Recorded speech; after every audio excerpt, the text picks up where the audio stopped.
Fala galera do canal, tudo certo? Aqui é o professor Pedro e hoje nós vamos para uma aula de absolutismo, centralização monárquica e mercantilismo.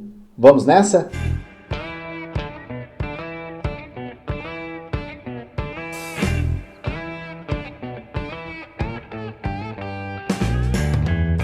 Antes de iniciar o vídeo, eu peço para que você deixe um like, se inscreva, comente, compartilhe, ative o sininho desse vídeo, que ele pode ajudar mais pessoas, ok? Quando falamos em centralização do poder, é importante a gente entender que centralizar o poder é colocar o poder na mão de uma ou de poucas pessoas. O que aconteceu a partir do século XI na Europa foi justamente isso. Antes do século XI, o feudalismo, se você não viu aí o fim do poder dos senhores feudais, dá uma olhadinha nesse vídeo que está aparecendo no card aqui. O poder na Europa estava concentrado principalmente na mão dos senhores feudais, que eram políticos que administravam uma parte da terra, e esse poder então ele era considerado descentralizado, já que existiam diversos senhores feudais dentro do que hoje a gente chama de estado ou país. A partir do século XI as coisas começaram a mudar. As pessoas elas começaram a migrar novamente para a cidade e começou a surgir a figura do burguês. O burguês que era o vendedor, que era o comerciante e o artesão. Com o surgimento do burguês, as atividades comerciais elas voltam a se tornarem importantes. Ou seja, compra e venda de produtos elas voltam a se tornar importantes dentro da Europa. Porém, a burguesia ela fica muito restrita, justamente por quê? Porque cada feudo possui uma regra, um imposto, um peso, medidas, ou seja, não existe coerência entre os feudos. O burguês ele tem que se adaptar em cada um dos feudos com moeda, leis comerciais e tudo mais. A partir desse momento, a burguesia ela passa a apoiar um modelo diferente de governo. Ele não quer mais pagar impostos para todos os senhores feudais, ele prefere pagar impostos para uma única pessoa. Assim, ele começa a apoiar a centralização do poder na mão do monarca. Esse apoio ele é muito importante, já que o burguês ele detém o capital, ele detém o dinheiro. O burguês é o personagem que tem muita grana. Então, se ele apoia a centralização do poder na mão do rei, é importante que o rei corresponda às expectativas dos burgueses. Por outro lado, nós temos um outro grupo que também deseja a centralização do poder na mão do rei. Essas pessoas são chamadas de nobres. Os nobres, eles já tinham privilégios durante a época do feudalismo. Então, por que eles estão apoiando o rei? Visto que a Europa estava mudando a partir do século XI, esses nobres eles passam a apoiar um poder onde eles visam não perder o seu privilégio. O que é um nobre? Um nobre é uma pessoa que historicamente nasceu com esses privilégios, né? Então lá atrás alguém chamou um grupo de nobre e os descendentes dessas pessoas passam também a se chamar nobres.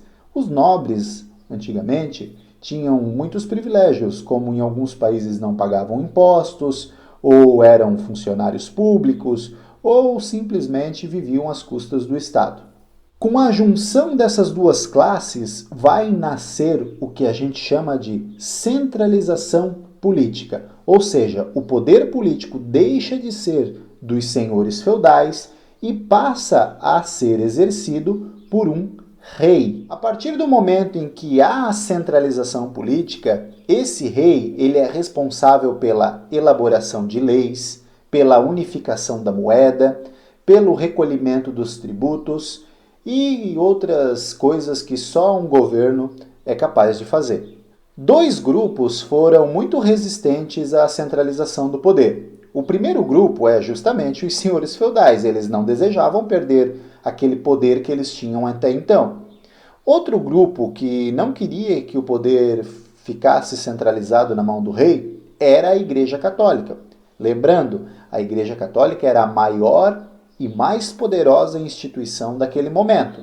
E imagina ela agora concorrendo com reis, né? O poder da igreja sendo equiparado, estando próximo ou até mesmo concorrendo com o poder dos reis. Isso não parecia lá algo muito legal.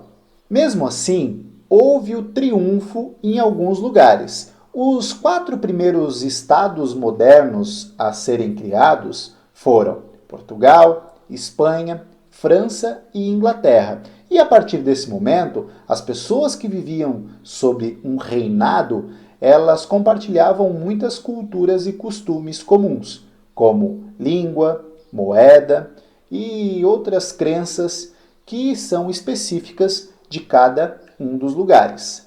Apesar da Igreja Católica no início ter sido contra essa centralização do poder, no final ela acaba fazendo alianças também com muitos reis absolutistas, principalmente da Espanha, França e Portugal. Os árabes muçulmanos ocuparam a Península Ibérica até o século X.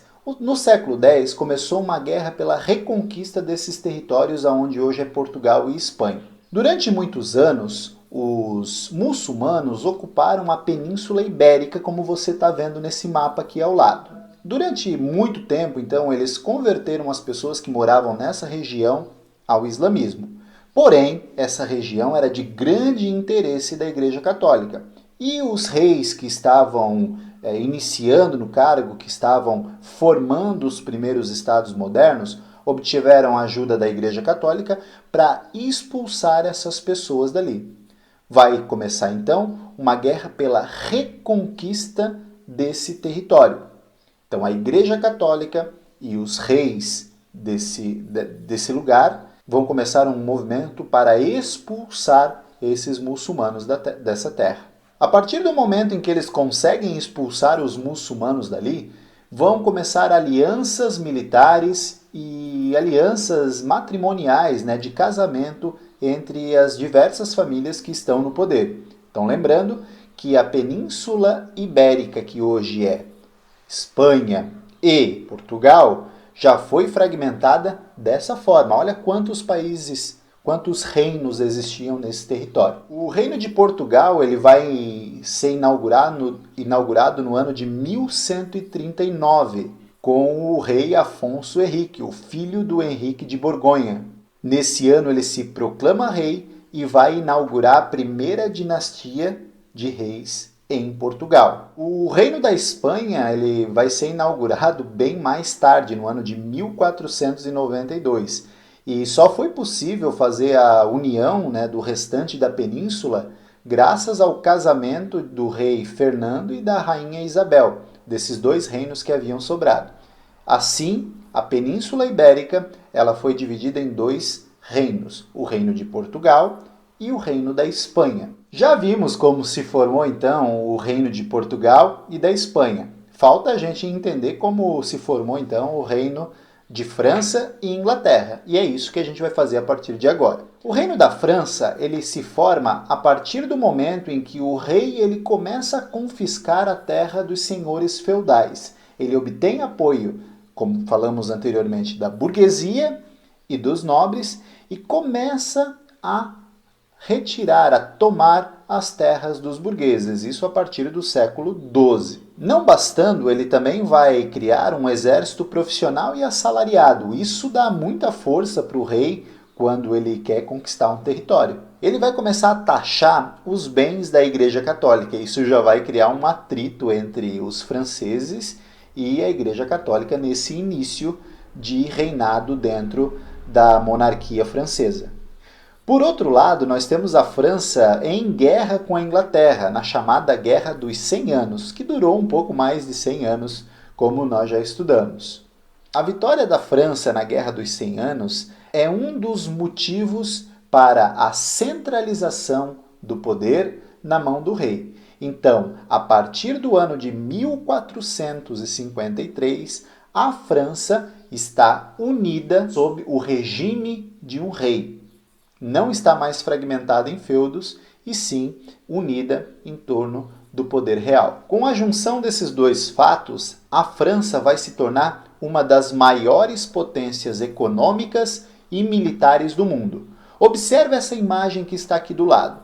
Essa imagem é do rei absolutista Luís XIV, um símbolo do absolutismo francês e um símbolo do poder real naquele momento.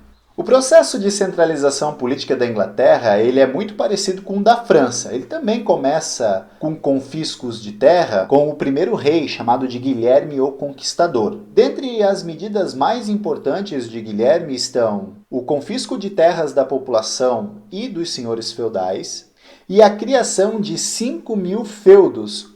Ué, o professor acabou de dizer que ele confiscou a terra dos senhores feudais para criar 5.000 novos feudos? Sim, na verdade ele criou 5.000 novos feudos e esses senhores feudais agora deviam obediência a ele, ao rei, e não eram mais independentes. Ou seja, Guilherme o Conquistador confisca a terra dos senhores feudais para criar os seus próprios feudos. Embora o poder do rei tenha crescido muito na Inglaterra, eles, por anos e anos, continuaram lutando com os senhores feudais para colocar em prática o seu plano absolutista, o seu plano de controlar a Inglaterra sozinho. Uma questão muito relevante na questão da centralização monárquica inglesa é que, por muitas vezes, o poder real entrou em choque tanto com os burgueses quanto com os nobres. E o que difere, o que torna diferente a Inglaterra dos outros países que foram mencionados anteriormente? É justamente que em 1215 os reis tiveram que assinar uma Magna Carta. O que significa isso? Era uma carta onde limitava o poder dos reis. Ou seja, o rei ele não tinha plenos poderes. Ou seja, o rei não podia fazer o que ele quisesse. Ele tinha que consultar um grupo de pessoas para tomar as melhores decisões lá dentro da Inglaterra. Diferente, por exemplo, do que acontecia na França, O rei Luís XIV, por exemplo, ele mandava no que ele queria dentro da França. Lá na Inglaterra, nós temos esse poder um pouco mais limitado. É óbvio que a gente, se olhar o contexto completo da Inglaterra, a gente vai perceber que muitos reis desrespeitaram esta Carta Magna e acabaram governando de forma absolutista. Ah, você está em dúvida o que é absolutismo? Então presta atenção nessa explicação. Absolutismo é uma forma de governo onde um rei ou um grupo de pessoas ele toma decisões sem consultar a população. E muitas vezes esse poder ele pode ser de forma autoritária. Então a maioria dos reis desse período que nós estamos estudando eram absolutistas, ou seja, não precisavam de ninguém controlando as suas ações. O mercantilismo ele foi muito importante para sustentar o poder desses reis, porque os burgueses, através das suas vendas, patrocínios e impostos, eles começaram a sustentar o poder dos reis. Por isso era importante a união do rei, dos burgueses e dos nobres. Assim, os estados cada vez mais iam se fortalecendo. Não é à toa que Inglaterra, França, Espanha e Portugal se tornaram os maiores países do mundo. Galera, a nossa aula ela chega ao fim nesse momento. Qualquer dúvida, você pode enviar aqui embaixo nos comentários. Não esqueça de curtir e ativar o sininho do nosso canal. Até mais!